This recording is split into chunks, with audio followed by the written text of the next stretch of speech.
ओम श्री परमात्मने नमः। श्लोक 4। पहले अध्याय में अर्जुन ने युद्ध न करने के विषय में बहुत सी युक्तियां दलीलें दी थीं। उन युक्तियों को कुछ भी आदर न करके भगवान ने एकाएक अर्जुन को कायरता रूप दोष के लिए जोर से फटकारा और युद्ध के लिए खड़े हो जाने की आज्ञा दे दी। इस बात को लेकर अर्जुन भी अपनी युक्तियों का समाधान न पाकर एकाएक उत्तेजित होकर बोल उठे। अर्जुनोवाच कथं भीष्ममहं संख्ये द्रोणं च मधुसूदन यशोभिः प्रतियोत्स्यामि पूजार्हा वरिसूदन। व्याख्या।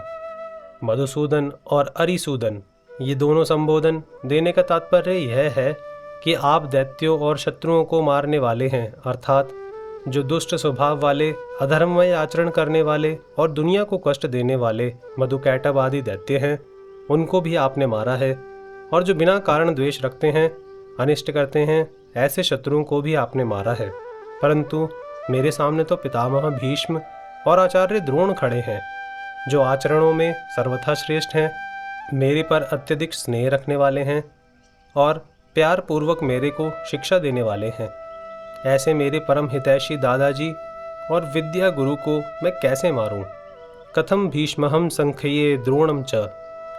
मैं कायरता के कारण युद्ध से विमुख नहीं हो रहा हूं, प्रत्युत धर्म को देखकर युद्ध से विमुख हो रहा हूं। परंतु आप कह रहे हैं कि यह कायरता, यह नपुंसकता तुम्हारे में कहाँ से आ गई? आप जरा सोचें कि मैं पितामह भीष्म और आचार्य द्रोण के साथ बाणों से युद्ध कैसे करूं? महाराज, यह मेरी कायरता नहीं है। कायरता तो तब कही जाए जब मैं मरने से डरूं। मैं मरने से नहीं डर रहा हूं, प्रत्युत मारने से डर रहा हूं। संसार में दो ही तरह के संबंध मुख्य हैं, जन्म संबंध और विद्या संबंध। जन्म के संबंध से तो पितामह भीष्म हमारे पूजनीय हैं। बचपन से ही मैं उनकी गोद में पला हूँ। बचपन में जब मैं उनको पिताजी पिताजी कहता, तब वे प्यार से कहते कि मैं तो तेरे पिता का भी पिता हूँ। इस तरह वे मेरे पर बड़ा ही प्यार स्नेह रखते आए हैं। विद्या के संबंध से आचार्य द्रोण हमारे पूजनीय हैं। वे मेरे विद्या गुरु हैं। उनका मेरे पर इतना स्नेह है कि उन्होंने खास अपने पुत्र अश्वत्थामा को भी मेरे समान नहीं पढ़ाया। उन्होंने ब्रह्मास्त्र को चलाना तो दोनों को सिखाया, पर ब्रह्मास्त्र का उपसंहार करना मेरे को ही सिखाया, अपने पुत्र को नहीं। उन्होंने मेरे को यह वरदान भी दिया है कि मेरे शिष्यों में अस्त्र शस्त्र कला में तुम्हारे से बढ़कर दूसरा कोई नहीं होगा।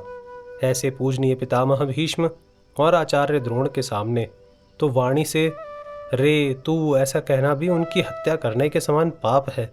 फिर मारने की इच्छा से उनके साथ बाणों से युद्ध करना कितने भारी पाप की बात है। इषुभिः प्रतियोत्स्यामि पूजार्हो।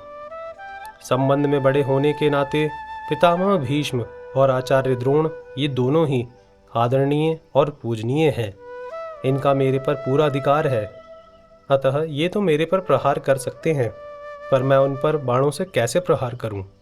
उनका प्रतिद्वंद्वी होकर युद्ध करना तो मेरे लिए बड़े पाप की बात है, क्योंकि ये दोनों ही मेरे द्वारा सेवा करने योग्य हैं और सेवा से भी बढ़कर पूजा करने योग्य हैं। ऐसे पूज्य जनों को मैं बाणों से कैसे मारूं? जय श्री कृष्ण।